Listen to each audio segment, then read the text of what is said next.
Hello, Mike Kako. What's up, guys? Loa'o with the Scrappy Podcast, episode 33, featuring Adam Williams. We had a great hour talking about life, catching up. We're classmates. But the first half, there were some technical difficulties, but the second half worked out, and I think there's still some great content on it. So I'm just gonna preface it like this. What you're about to watch is the second half that didn't have any technical difficulties. But guys, I hope you guys enjoy episode 33. Have a great day and have a great weekend. Aloha.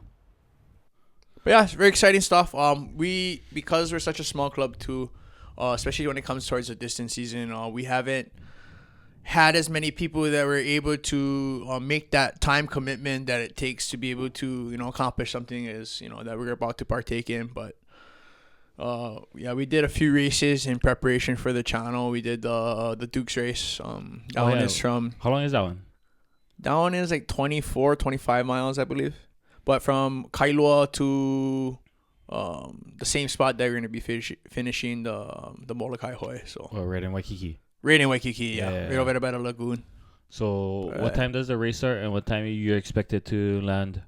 8:30, I think we start. And then... depending on the conditions, that's like one of the biggest things is the conditions in the channel.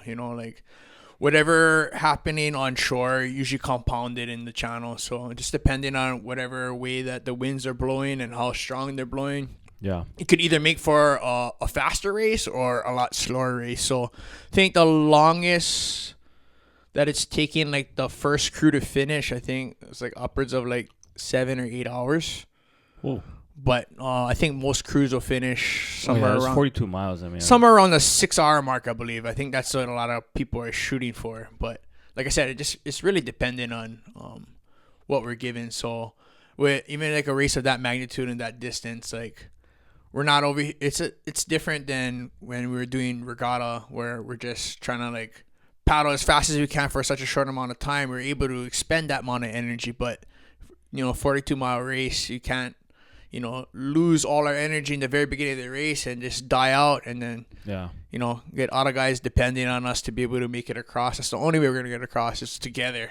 Yeah. That's the cool part about, paddling. So that's regattas are just shorter races. Mm-hmm. Okay. And pretty much every club kind of uses that as a stepping stone to prepare for the long distance race. Got it. Yeah. They say like it's like track, like how we used to practice for track. Like we were at the beginning of the season, we were doing longer runs. I remember when you used to ride track, bro. Yeah. And then you taper down. Yeah. Yes, exactly. And then you taper so down. we still we're not gonna get much stronger or get that much more conditioning, but it's just it's funny because it seems like such a simple concept of putting the paddle in the water, pulling it back towards you on either side, but even I know people that have been paddling their entire lives and they're still progressing at their point, and like they're already, good, but they're still striving. They're still making those steps to be able for them to improve, and that just, continues to your progression and, not just for yourself, but for the club as well. Like a lot of these bigger clubs, like they're so big that like these guys are fighting to race. Like they have to fight for seats, not like physically fist fighting. Oh no, they're competing. They're competing against each other in their club to be so that they could be a part of the race. Yeah. So they got like A team, B team, C team. Yes. So some clubs are sending like 3, 4, 5, 6 canoes. So we just loaded up the canoes the other day at Young Brothers, and so our canoe should be on its way over there shortly. I can't remember when the barge goes out for Young Brothers, but. Exciting, at least we got our boat up there, so now we got to get it back home. But the only way it's coming back home is not on a barge. We're going to paddle that thing back. But that's one of the reasons why we're going to try to go up a little bit earlier so that we can, rig the boat and not like. So are you in the gym outside of practice? That's an important part. A lot of teams that are, winning these races, like they do put in that extra work outside the boat. So I try to get workouts in when I can, but I don't want it to affect my paddling negatively. Okay. So it's just, there's such thing as overtraining too, and any athlete can tell you that, whether they be novice or, professional athletes like Kamu, but like, like you got to find that balance of, yes, pushing yourself physically, but also allowing yourself and like not just your body but your mind to be able to rest, having balance. You know, Right, we were right, talking right. about earlier at dinner. You know, Yeah. but yeah, like I try. Like you said, it's coming up on the race now, so I'm not gonna train too hard at this point as far as like outside the boat because. You know what I realized? The plug is not even in your ear, so you can't even hear me talking. Oh, but you loud enough, I guess. I was wondering why it didn't sound like super the Yeah, kind. plug them in. Where I gotta plug them in? Red is. You see where I got see you. this wire is? Oh, I just realized set that. me up, How long has it been already? The whole time. Oh, that's what I'm saying. It's been like. Well, your microphone is working because I can hear you. Okay. Well, I know how to project my voice as well. Can you get this bugger? Does it need an adapter or is it wrong side? That's why, yeah. There we go. There you go. All right, let's see how this works now. Aloha. Can you hear me now? Oh, now we cooking with gas. Yeah. Now you can hear yourself. I thought that was just the way that it sounded, honestly. But I don't know. No. Yeah, you're supposed to hear First yourself. timer. Yeah. Now you can hear yourself. I can hear myself. It sounds a lot clearer than Yeah. it initially did. Even like I could hear you through these because it's not like fully noise canceling. Yeah, but either, it's still like muffled, you know. Mhm. But now you can actually hear it. Oh, definitely. Oh, thanks for that. But we would have Yeah, went the entire. wait, I was just looking at you, and I was like, "Where's the checking fucking out. wire?" I was like, "Bro, the fucking thing is not plugged in." I don't know there how you that go. thing came out. Oh, there you go. Yeah. Anyways, but yeah, going back to what you're saying, like not trying to like push too hard physically now, like especially outside the boat, you know, because like opportunity for injury too, you know, like I said, get plenty of people Yeah. that I you know we understand worked that. so hard for all this time, you know, we continued to build and build and build to get ourselves to that point that we're capable of doing it, you know, because even like talking about comfort zone earlier, oh, this race is definitely outside my comfort zone. I've never done anything this far. I was able to last year paddle the Napali Challenge, and that one was from, we started off at Honolulu and go all the way around the Napali coast to Waimea Boat Harbor. Oh, that's nuts. That one was 37 miles. But it's different when you're paddling along the coast than going across a channel, yeah.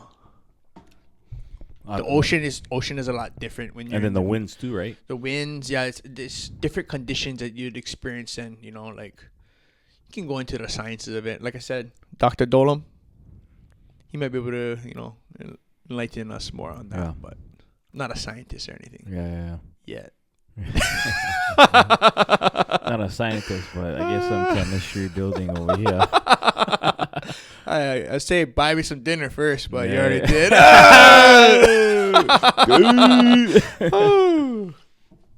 Yeah, you. But yeah, it's exciting stuff, but definitely out of our comfort zone. About half our crew, I think, hasn't had the opportunity to do it just yet. But this is my window, so you know, hopefully I make the crew. Yeah. They always like to joke around, you know, but we're all pushing each other right now and trying to just refine our technique and be able to get our timing down so that when it does come, especially with the adrenaline running too, like I said, I can already anticipate the feelings that I might be able to experience on the shore and then just jumping in the boat too, because not everybody starts the race in the canoe because we have 9 guys and we switch out Right. throughout the race. So 9 guys total. 9 guys total, And then, yes. so you're replacing 3 at a time. 3 at a time usually, yeah.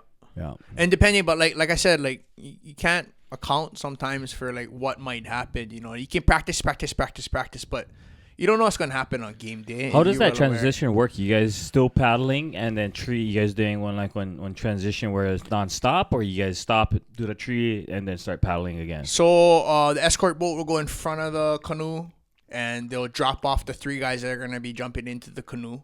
Oh, so they drop them off in the water, and then you guys pick them up. Yeah, so you're floating around. All of a sudden, those guys just jump in, and then still paddling, and then and the other 3 guys jump out. Yeah. And then, The but boat picks them up. you're trying to do it as quickly and as smoothly as Right. possible I'm because trying to imagine that. we're not going for a leisurely stroll. Right, here. yeah. Like, wow, we're We're trying to trying get to win. across. Yeah, we're Exactly. trying to win, You know, yeah. we're all, you know, only one canoe is actually going to win. I don't know how many total boats there are going to be this year, but I know it's a lot of boats. Like I said, Tahitians are coming. People all over the world. Yeah, Our rigor yeah. paddling is becoming huge. And Yeah, second place is the first loser. And as long as we paddle as hard as we can and, we make it across safely, but that's all I can ever ask for. But yeah, of course, we're all competitive. So, of course, we're going to try our best to. For sure. It's funny because especially with like with the regatta race, we got all these people lined up next to us. So it's easy to look across and be like, oh, yeah, like, let's go. Yeah. But it's a little different with these longer races because there is somewhat of a separation at a certain point. And, you know what I mean? Obviously, if the guy is like 2 miles ahead of us, let's be realistic here, unless barring something happens to that boat, whether they huli and they flip over or whatever the case might be. Yeah, like we may or may not catch them depending on whatever the conditions are, if we're able to catch some waves or whatever. But like we're more so competing with the people that are around us.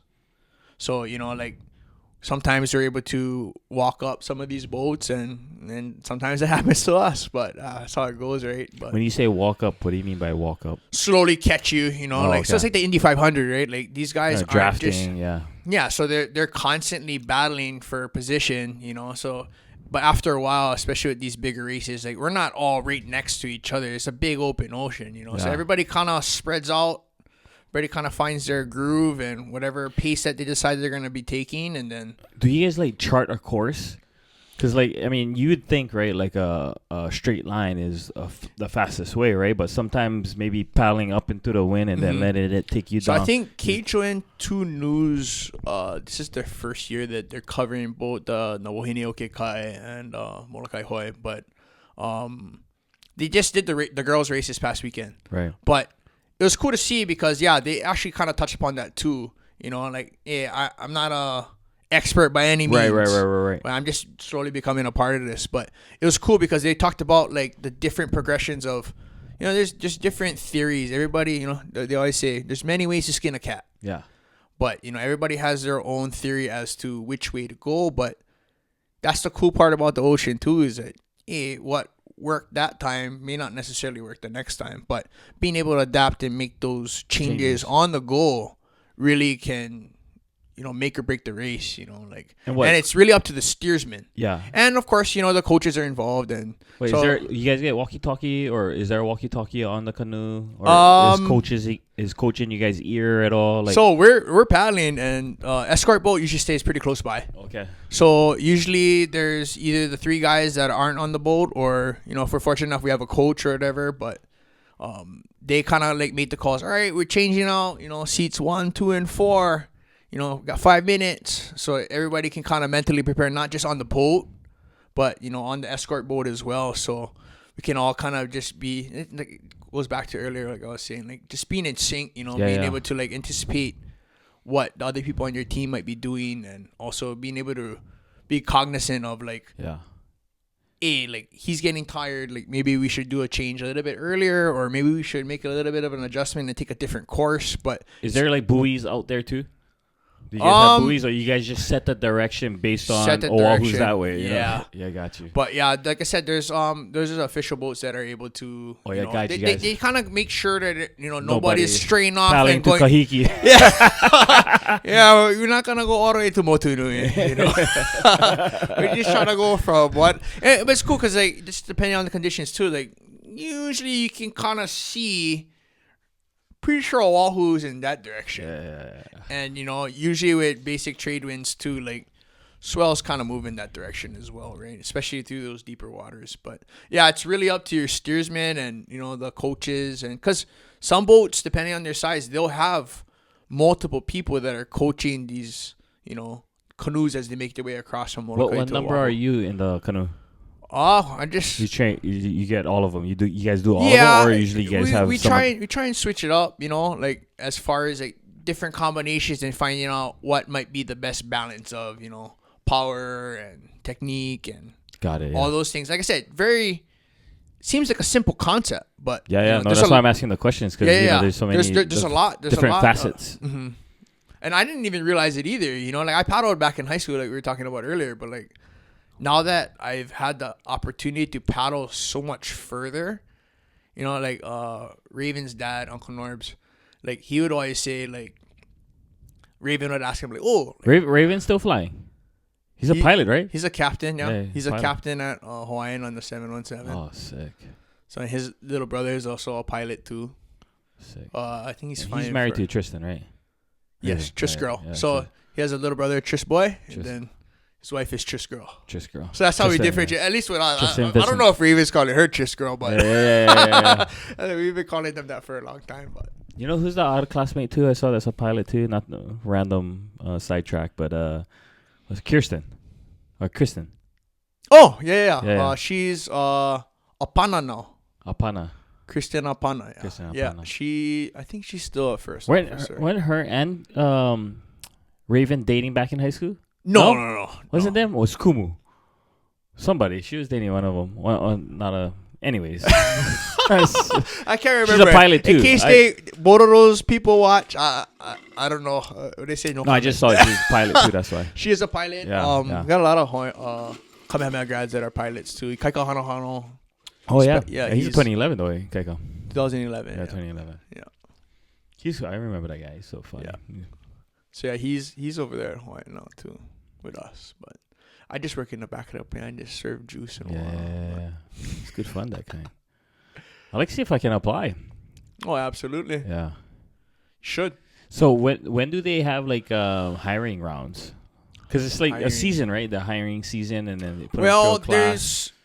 Or you can just put an application at any time, and then they just. So what is it? 2024 now. So back in 2022 was probably the biggest hiring that they've had in the history of the company. Yeah. But I think they had upwards of 13, 14 classes of like, depending on however big that they decided to make the classes, like 20, 30 people at a time. So I think they hired like 200-300 people at a time. But there's so many more applicants that they cut down before then, you know. Yeah. But it's real dependent on what's going on with the operations too.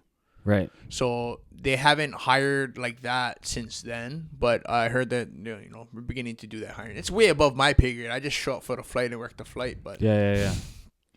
But yeah, they do hire periodically, but with the transition now too, I know that they're hiring people now in flight, but when I get back there, then I could be able to probably fill you in a little bit more on it. But yeah, because I just went onto Alaska Airlines and I was looking for jobs, never have, and then I never go to Hawaiian. Probably go check out Hawaiian. Well, no, it's synonymous. Yeah. So it's a transition, but you know. Well, they can keep, from what I read on Hawaii News now, they're going to still keep the two brands separate. Not going to be just under Alaska Airlines. Again, way above my pay grade. Yeah. Any at least airlines people are watching. Whatever the news reported, that's all I was following, you know. I gotta refer that to the people relations managers, and you know they'll be able to point you and give you a little bit better, clearer answer than I can. Yeah. Who else? What else? What else? 2010 grads do we get up in the air from Kamehameha? Kiko Opono, still. Kiko Opono. Who else? You know Jordan. DuPont. No, yeah, of course you know JP. JD, not Jordan. JD. But so Wahine, white girl from Alaska, Fairbanks. Shout out to Jordan. Rowley, yeah. I know Jordan. She was super cool. So hang out with her. I don't know. All these names are being thrown out. If you hear your name, this is Nakaheha Radio. Aloha wants to talk to you next. She don't like talk to me anymore. It's okay. Stop playing footies at me. I'll say buy me dinner first, but you already did. But yeah, that's something that's been on my mind since I resigned at my job, airline, because I think that would be super flexible for me, but also go see the world a little bit, you know. It's funny because I never anticipated myself becoming a flight attendant. What encouraged you to become a flight attendant? And what's been the best experience you've had so far? Best experience, okay. What inspired me? To become a flight attendant. Like I said, never anticipated ever, being a flight attendant. Never had any desire to do a career like that. But at the time, I was graduating. You talk about business earlier. I got my bachelor's in business administration. I'm focused in marketing, and it's my senior year trying to explore job opportunities and. Was this 2014? I got hired in 2016. So yeah, it's 2015. So I did the typical. Oh, you've been with that's 8 years already. 8.5 years. With Hawaiian Airlines. Yeah, with Hawaiian Holy Airlines. shit, that's a long time. February. Was that like part time? No, full time. Full time. Yeah. You can fly as little or as much as you want depending on your seniority. Mm-hmm. And like I said back earlier, like that's one of the good parts about the flexibility of that career. But When's the last time you flew? no, January. January. Yeah. So it's been 6 months since you flew. 6 months. Took a little break. Yeah. But yeah, we're getting back to it. Yeah, nice. Been focusing on paddling and stuff outside of that. But yeah, it's funny because like looking for jobs, especially at that point, 20, 23 years old. Yeah. So trying to figure out we worked all through college, but like it wasn't a career, or at least like something that I would see myself doing More than long term, yeah. But looking for a big boy job, and Right. I just applied real for job. Hawaiian, Yeah. or like a career. People often differentiate that Yeah. job and a career. Yeah. But it's funny. My mom actually suggested it. She's like, "Oh, maybe you should apply for Hawaiian." And I thought about it. Initially I was actually thinking about doing the corporate side of it, and because like I said, I'm a business major, but I was told that one of the good avenues to be able to get in, is either as customer service agent on the ramp or as a flight attendant. And looking at the different pay scales, that definitely seemed like a more attractive route. And how selective it is, everything. And it's funny, like I remember going to my first interview, and I was like, it was a good experience. Like you go in there, like we got all former Miss Hawaii's, and Yeah. we got a lot of good looking people. A lot of people are very charismatic, and like it's hard not to look at your competition. But like I just took it as a great experience. I didn't think I'd get a call back, and somehow, I got a call back. Second interview, all right. What is one of the questions they asked you in your first interview? You remember any of that? Oh, I'm trying to think of like what kind of questions they ask you in a flight attendant. Because a lot of it is customer service, right? But then a lot of it is also safety. I think some of my higher ups wouldn't want me to like share exactly what the questions were, but it's really generated along the lines of the values that I think that we were raised with in our culture. Okay, got it. Yeah. But it's Hawaiian Airlines, values, Hawaiian values. But yeah, they really put a lot of importance into and that's why people fly Hawaiian Airlines is not because of our now we get Wi-Fi, but like a lot of people fly it because of the flight attendants and the service and the experience that they get in flight, or even at the gate. Yeah. Or the people that are taking care of their bags. So like I think that was like a big part of it, but that's where they kind of generate their questions too, I would say. And I think I did an NDA, or I don't know, I'm probably signed something a long time ago, but saying don't talk about what happens in an interview. But yeah, it is a very intensive interview process. But so how many interviews you had? 3 interviews. Yeah. And then we had 2 months of unpaid training. So being a college student and quitting your job. 2 months of unpaid training. That sucks. So yeah, it's kind of something that a lot of people have to plan for. You talked about planning earlier. Right. You have to plan for at least I can't speak for other airlines, but that's what I experienced firsthand, was having to one, just graduate from college. I think I had like a week or 2 turnaround from when I graduated from college, and then I got into Hawaiian Airlines. I get the concept of that though, because you're creating loyalty and and you want people that will. It's a highly desirable job. There's a lot of people that want to be flight attendants, people that are still trying to become flight attendants, and it's like I said. It's like an amazing job. It's survival of the fittest, I don't know why they hired me then. Ready for the jokes. Yeah. But yeah, it's allowed me to travel all over. So the world. what's been one of your most memorable? Memorable moments. Okay, yeah. Collect special moments, not things. What was one of your special moments? I parked Chinese. Yeah. Oh, really? Yes. Pake. Hawaiian, Chinese, Japanese, Korean, German. But anyways, I've had the opportunity to go to pretty much everywhere that, that what makes Adam. But you've been to China? I've been to China, which is one of the stories I was just about to tell you. So Hawaiian Airlines, yeah, we used to fly to China. We used to fly to Beijing, and very interesting experience. You know, How's the Kung Pao chicken? it's funny because like a lot of even like the Chinese foods that we eat here, it's American. It's American. It's American. Yeah, it's different. Panda Express is an American company, founded in Orange County. Right?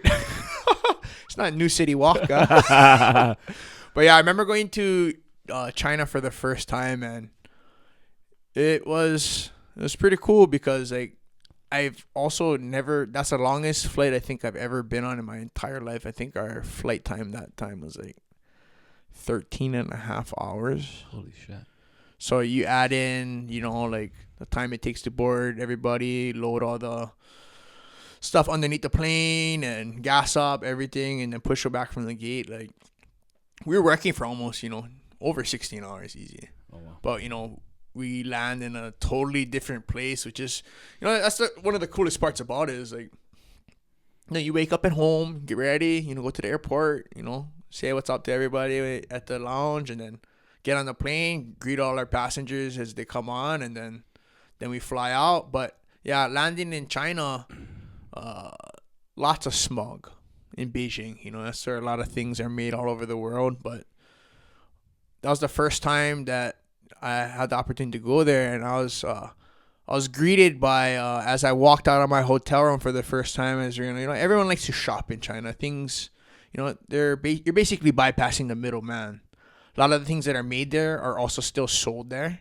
Yeah. But for a fraction of the price. So right. I still have some of my shoes that I was able to, acquire from China. And yeah, like I hope that's okay. But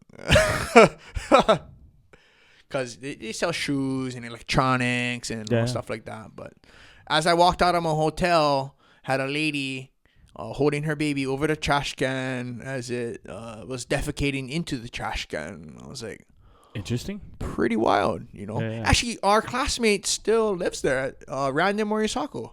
I actually got to meet up with him on that trip as well. But anyways, like I remember this is a big. You think back on like certain moments in your life, and like that was a big moment for me because like like I said, part Chinese, right, and being able to like see part of your heritage. Maybe not necessarily from Beijing, but you know what I mean, from the country itself. Though right. It's a pretty cool experience, but. I remember I got to go to the Muiten Yu section of the Great Wall of China. And, we hear about that. I've watched Mulan, like I think we all have. We all like to get down to business. But anyways, that being said, like talking about. So I got to go to the Muiten Yu section, and it's not what you expect, though. Like, it's, I don't know. Maybe I was just expecting a wall that was a lot taller, but it's actually not even that tall. I'd say maybe like 40 feet, 50 feet maybe at the most. Yeah. Well, but I think just how it's still kind of tall, you know what I mean? Because it was just to keep the people out, right? Like the Mongols. Yeah. But those guys are all on horseback. But you can't get on horse over a 40-foot wall. Huh? Exactly. So it kind of like, that's how they're able to take away that advantage that they had over them. But anyways, like I jumped on the gondola and it takes you up to the wall and you get to walk along that section of the wall. But like, I don't even know how long the Great Wall of China is. The Great Wall of China is one of the 7 wonders of the world, right? It is. Yeah. So I remember as I was like sitting on the gondola, going up with one of my friends, like riding up the gondola, and it's like, wow, like my ancestors would be so proud of me, but I made the Huakai all the way back to China. Like, pretty cool experience. But it was actually, I went during December time, so it was kind of cold.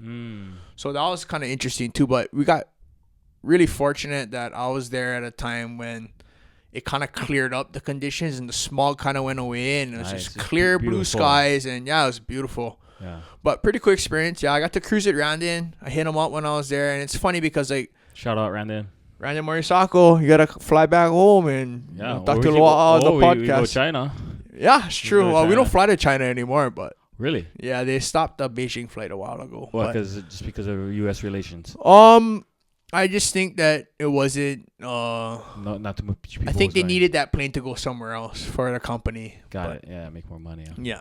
Got it. But got to cruise at Randin, and that was pretty cool too. We got to meet up and had a few beers and cruise, and I was always told like when you go to like some of these other countries, like you don't always necessarily want to eat some of their street food. Like places that you could maybe get sick or Yeah, you know what I mean, because for they don't sure. have the same kind of food. It's good thing And you had you're- good thing you had Randon there, because then he Yes, told you he what- knew. Yeah. So like, I wasn't like anticipating eating any street food or anything because like, and it's not just China, but like. It's just the fact. It's just the fact that it's sitting out all day. Not everybody has the ability to be able to just have an iron stomach. Yeah.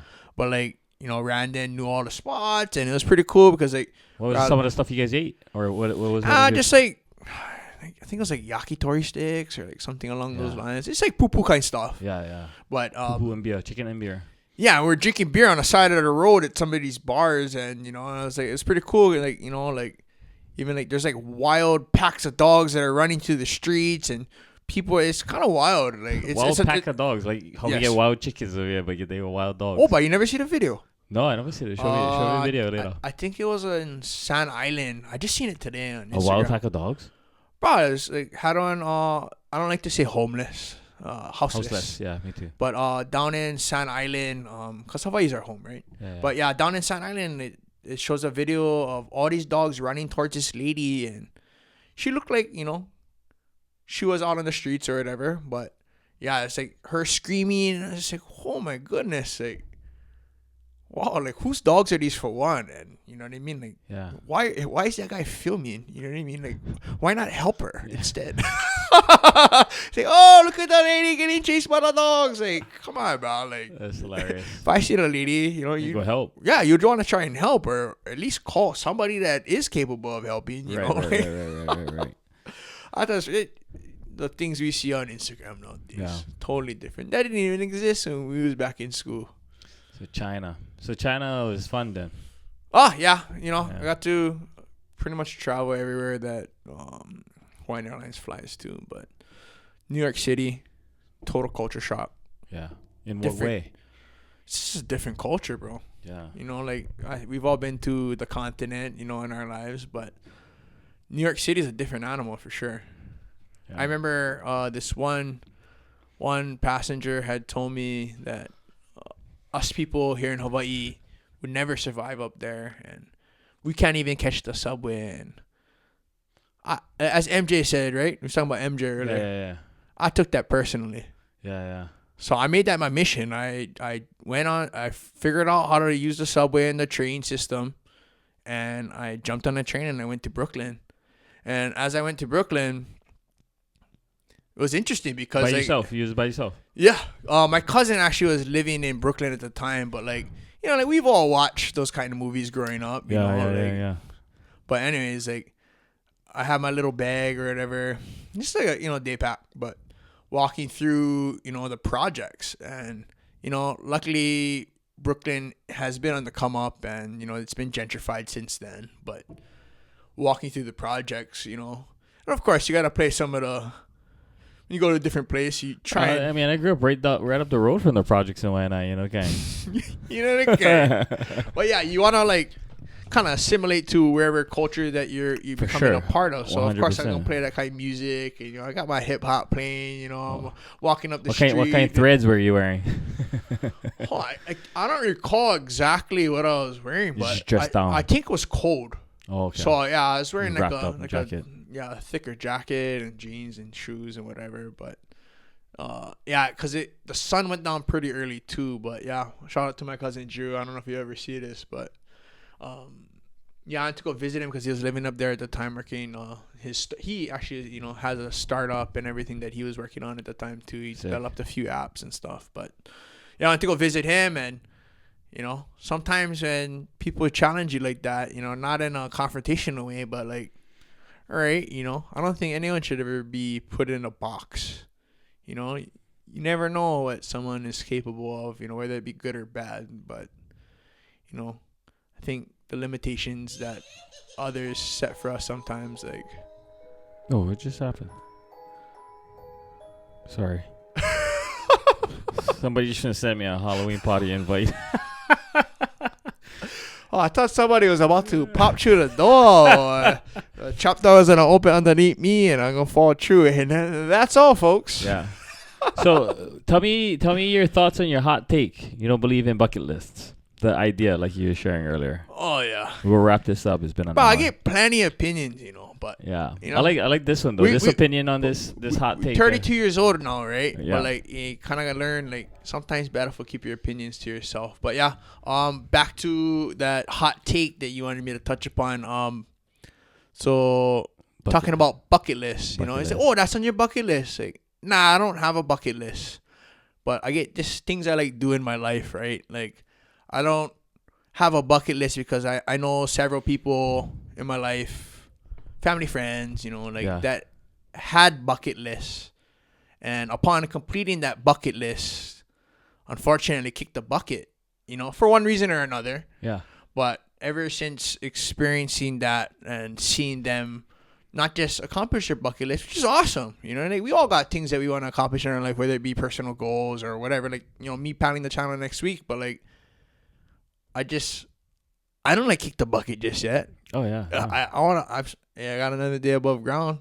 So another opportunity to, you know, continue to strive for whatever. But yeah, I don't really, some of these words, you know, I think a lot of people don't think about that. People just say whatever comes to mind oftentimes, but words hold weight, you know, and like once it's spoken, you cannot take them back, right? I agree. But yeah, as far as the bucket list goes, like, it's not something that I like to say, but don't believe me. There's things that I want to accomplish in my life before I do kick the bucket, but I just don't want to speak it into existence. Like, you know, these are the kind of things that should be spoken into existence. Yes. Not like I'm gonna die, you know, like it's not a right. Yeah, Like because the idea of a bucket list is associated with yes, it is. It does have kicking the bucket. Absolutely. Yeah. You can ask Morgan Freeman that. See, that's what I like about challenging the status quo about some things, and I like that you challenge the status quo on the bucket list. Mm-hmm. Oh, it's just something that I experienced personally, and of course, everybody get many different perspectives, but that's just my take on it. It's a great POV.